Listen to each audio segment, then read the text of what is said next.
तो दोस्तों आज मैं एक्सप्लेन करने वाला हूँ साल 2023 में आई फिल्म the last voyage of Demeter की। ये कहानी एक ऐसे ड्रैकुला की है जो कि सदियों से जी रहा है और इंसानों को अपना शिकार बना रहा है। इस कहानी की शुरुआत 6 अगस्त 1897 के समय में होती है, जहाँ पर हमें डिमीटर नाम की एक अबैंडन्ड शिप को दिखाया जाता है जो कि किनारे पर आ गई थी। इस शिप में इन्वेस्टिगेट करने के लिए यहाँ पुलिस आती है, लेकिन उन्हें शिप में कोई भी क्रू नहीं मिलता। लेकिन यहाँ पर इन्हें कैप्टन की एक एनालॉग मिलती है जिसमें लिखा हुआ था कि अगर उस चीज ने इंसानों को देख लिया तो वो इस जहाज के लोगों की तरह ही सभी को खत्म कर देगा।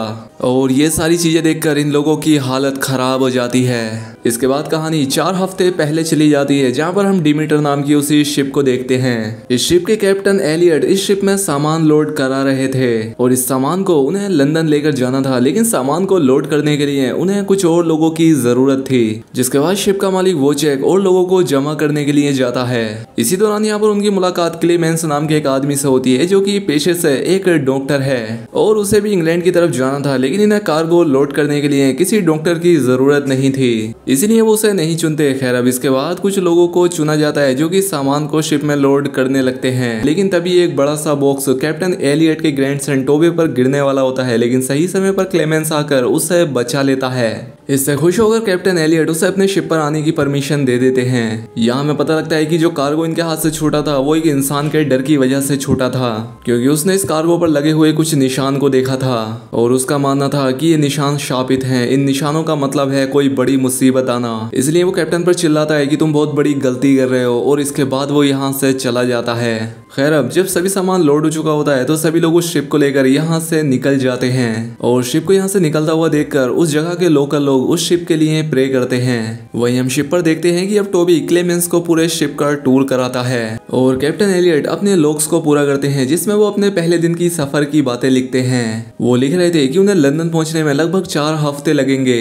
अब यहाँ पर वो चेक आ जाता है जिससे उसे पता लगता है कि ये कैप्टन का आखिरी सफर होगा, क्योंकि अब वो रिटायर हो जाएंगे और अपने बेटे के किए हुए वादे के अनुसार वो अपने पोते को कंट्री साइड में बड़ा करेंगे और इस शिप को वो वोचेक को सौंप देंगे। जो सुनकर वोचेक खुश तो होता है, लेकिन इसके साथ साथ वो थोड़ा दुखी भी है। खैर, अब इसके बाद अगले दिन कैप्टन सभी लोगों को उनकी सैलरीज बता रहे थे, जो कि सुनकर क्लेमेंस कहता है कि मुझे कोई सैलरी नहीं चाहिए। वही हम शिप के नीचे बेसमेंट में कुछ आवाजें सुनते हैं। वहां पर कुछ लोग चेक तो करने आते हैं, लेकिन उन्हें कुछ नहीं मिलता और तभी एक बड़ी सी लहर की वजह से शिप हिल जाती है, जिससे एक कार्गो नीचे गिर जाता है जिसमें बहुत सारी मिट्टी होती है और साथ ही उस कार्गो के अंदर एक लड़की थी जो कि इस कार्गो के साथ ही इनकी शिप में आ गई थी, जिसे देखकर वो चेक कहता है कि लड़की कोई घुसपैठिया हो सकती है और हमारे लिए खतरा भी, और इसे हमें खत्म कर देना चाहिए। लेकिन कैप्टन उसकी बात नहीं मानते और क्लेमेंस उसका इलाज करना शुरू कर देता है, क्योंकि वो लड़की काफी बीमार दिख रही थी और उसे खून की सख्त जरूरत थी, जिसे फिलहाल के लिए क्लेमेंस संभाल तो लेता है, लेकिन लड़की की बॉडी में इन्फेक्शन इतना ज्यादा हो गया था कि उसे बार बार खून देना पड़ेगा। इसके बाद हम देखते हैं कि उसी ड्रैगन वाले बॉक्स में से एक अजीब सा क्रीचर बाहर निकलता है। इसके बाद हम देखते हैं कि क्लेमेंस टोबी को उस लड़की के पास पहुंचकर ओलगेरन के पास चला जाता है। उसका ऐसा मानना था कि शिप पर किसी लड़की का होना एक अच्छा इशारा नहीं है। क्लेमेंस उससे कहता है कि साइंस पर यकीन रखो, ये सारी मनगढ़ंत बातें हैं, क्योंकि ओलगेरन कैम्ब्रिज से पढ़ा हुआ था और ये सारे सेलर अनपढ़ थे।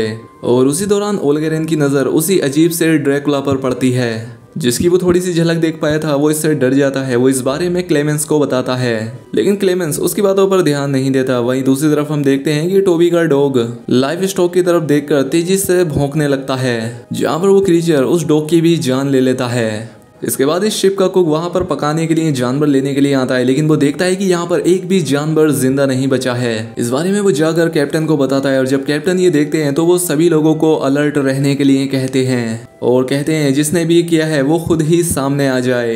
लेकिन इस शिप के क्रू मेंबर क्लेमेंस के साथ साथ उस लड़की को भी ब्लेम करने लगते हैं, लेकिन कैप्टन का ऐसा मानना था कि उस इन्फेक्शन की वजह से इन सभी जानवरों की जान गई है और अब इसीलिए कैप्टन उन सभी मरे हुए जानवरों को समंदर में फेंकने के लिए कहता है। और अब ऐसा करते करते ही उन्हें इस शिप पर 2 हफ्ते बीत जाते हैं, लेकिन अभी भी 2 हफ्ते बाकी हैं, जिसमें कि अभी भी उस लड़की की हालत में कोई सुधार नहीं आया था। अब ओलगेरेंस कहता है कि जरूर इस लड़की पे किसी शैतानी चीज का साया है, लेकिन क्लेमेंस इन सारी बातों को नहीं मानता था। लेकिन टोबी यहाँ पर क्लेमेंस से कहता है कि मैंने इस लड़की की बातें सुनी है और इससे मुझे ये पता लगा है कि इस लड़की का नाम एना है और ये लड़की काफी घबराई हुई भी लग रही थी। ये बार बार सिर्फ एक ही शब्द बोल रही थी जो कि है फीड। अब क्लेमेंस रात में घूम रहा होता है जिसे कि जोसेफ मिलता है, जो कि उससे कहता है कि अब रेड्स की आवाज नहीं आती और अब वो दिखाई भी नहीं देते, जिस पर क्लेमेंस कहता है कि वो सब इन्फेक्शन से मारे गए होंगे। जोसेफ कहता है कि सारे चूहे एक साथ नहीं मरते, जरूर किसी चीज ने उन्हें खत्म किया है, जो कि सही नहीं है। तभी हम एक क्रू मेंबर को देखते हैं जिसे कुछ आवाजें आती हैं और वो चेक करने के लिए जाता है जहां पर कि शिप का डेक टूटा हुआ था और वहीं पर उसे वो ड्रैकुला दिखाई देता है। वो मॉन्स्टर उस पर अटैक करके उसे मार देता है। वो उसे मारकर उसका खून पीने लगता है और उसकी बॉडी को ले जाकर खाने लगता है। ऐसा करने से वो अपनी शक्तियां बढ़ा रहा था।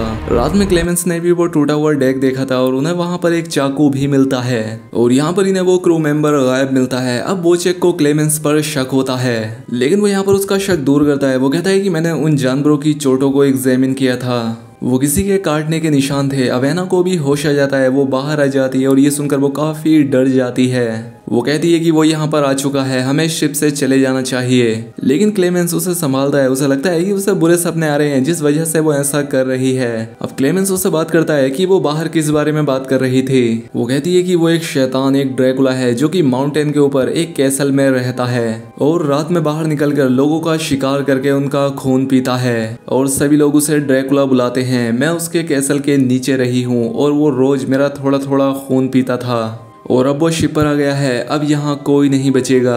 उसने मेरे गांव के सभी लोगों को खत्म कर दिया और अब वो लंदन जा रहा है अपनी भूख मिटाने के लिए। और रात में ओल्गेरन और लार्सन डेक पर थे और तभी यहाँ पर ड्रैकुला आकर लार्सन को मार देता है और ओल्गेरन उससे बचकर भागता है, लेकिन वो ड्रैकुला उसका पीछा करके उसे भी जख्मी कर देता है। अब शिप का कंट्रोल खराब हो जाता है और शिप डगमगाने लगती है, जिससे नीचे के सभी लोग आकर शिप को संभालते हैं और वो उन दोनों को ढूंढने लगते हैं, जहाँ पर उन्हें ओल्गेरन ऊपर टंगा हुआ मिलता है। उसे उस ड्रैकुला ने जख्मी कर दिया था। अब ये सारी चीजें कैप्टन अपनी किताब में भी लिखते जा रहे थे जो भी यहाँ पर हो रहा था। अब इन सारी चीजों से ये लोग काफी परेशान थे और कैप्टन अपने दो लोगों को वहीं पर गन्स के साथ देखभाल करने के लिए छोड़ते हैं और बाकी लोग बोचेक के साथ शिप की तलाशी लेने के लिए जाते हैं। अब ओल्गेरन को उसकी और बाकी लोगों की सेफ्टी के लिए बांध दिया जाता है, लेकिन यहाँ पर उन्हें कुछ भी नहीं मिलता क्योंकि बॉडीज को ड्रैकुला ने ठिकाने लगा दिया था।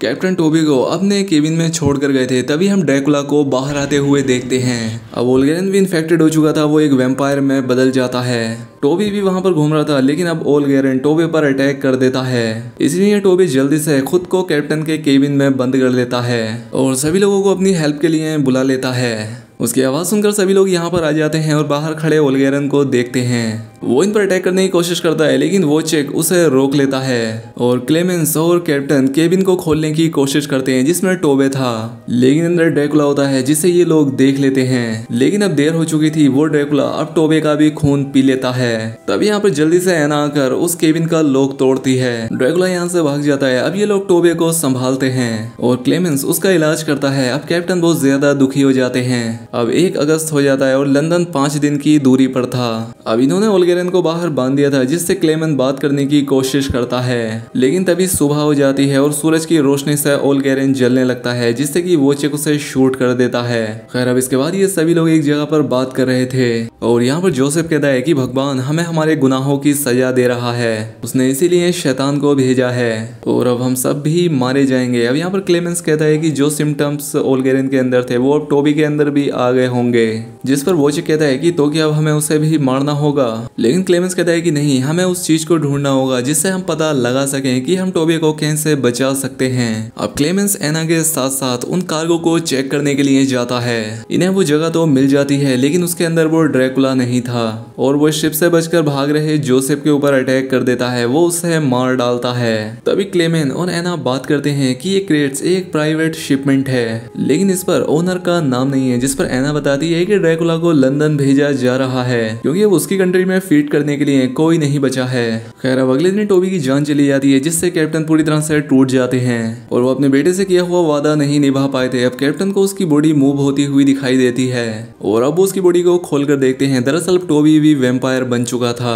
वो कैप्टन पर अटैक कर देता है, लेकिन अब वो धूप की वजह से जलने लगा था, लेकिन ये लोग जल्दी से उसे पानी में फेंक देते हैं, जिससे वो वहीं पर खत्म हो जाता है। अब ये लोग कैप्टन एलियट को आराम करने के लिए भेजकर सभी लोग बातें करने लगते हैं। यहाँ पर क्लेमेंस प्लान बनाता है कि हमें उस ड्रैकुला को ट्रैप करना होगा क्योंकि वो हमारी पकड़ में नहीं आता, हम उसे ऐसे नहीं मार सकते, इसलिए हमें ड्रैकुला को शिप के साथ ही डुबोना होगा।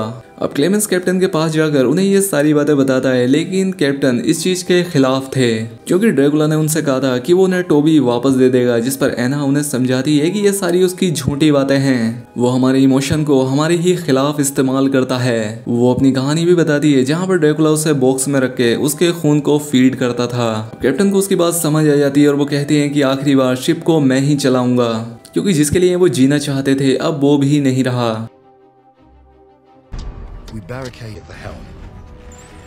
अब रात हो चुकी थी और ये लोग ट्रैप लगा देते हैं, लेकिन ड्रैकुला को मारना इतना आसान नहीं था। वो काफी चालाक था। वो अटैक करता है और एक और क्रू मेंबर को मार देता है। और वो चेक भी इसमें इंजर्ड हो जाता है और डेक के नीचे गिर जाता है। वो शिप में छेद करने लगता है, लेकिन तभी वहां पर ड्रैकुला पहुंचकर उससे मार देता है। इसके बाद वो कैप्टन के पास आकर उन्हें भी खत्म कर देता है। कैप्टन क्लेमेंस से कहते हैं कि वो दुनिया को इस बारे में बताए कि ये कहानी, ये ब्लॉग जो मैंने लिखा है ये एकदम सच है। अब क्लेमेंस चीख कर ड्रैकुला को बुलाता है। वो कहता है कि तुम भी कमजोर हो, तुम कोई भगवान नहीं हो। इसलिए गुस्से में आकर ड्रैकुला क्लेमेंस पर अटैक करता है, जिस पर एना उसे शूट करती है। वो एना को पकड़ लेता है और वो उसे मारने ही वाला होता है। और अब इसीलिए क्लेमेंस उसे बचाने के लिए जाता है। वो उससे कहता है कि मैं तुमसे नहीं डरता, और ड्रैकुला कहता है कि तुम बिल्कुल डरोगे। और तभी एना शिप की एक रस्सी काट देती है और अब वो एक बड़ी सी पोल के नीचे दब जाता है। ये दोनों जल्दी से पानी में जंप कर देते हैं। अब यहाँ पर ये सीन उस स्टार्टिंग वाले सीन से आकर मिल जाता है। ये शिप किनारे पर पहुंच जाती है और ड्रैकुला यहाँ से भाग गया था। एना और क्लेमेंस भी यहाँ से बहकर कहीं दूर चले गए थे।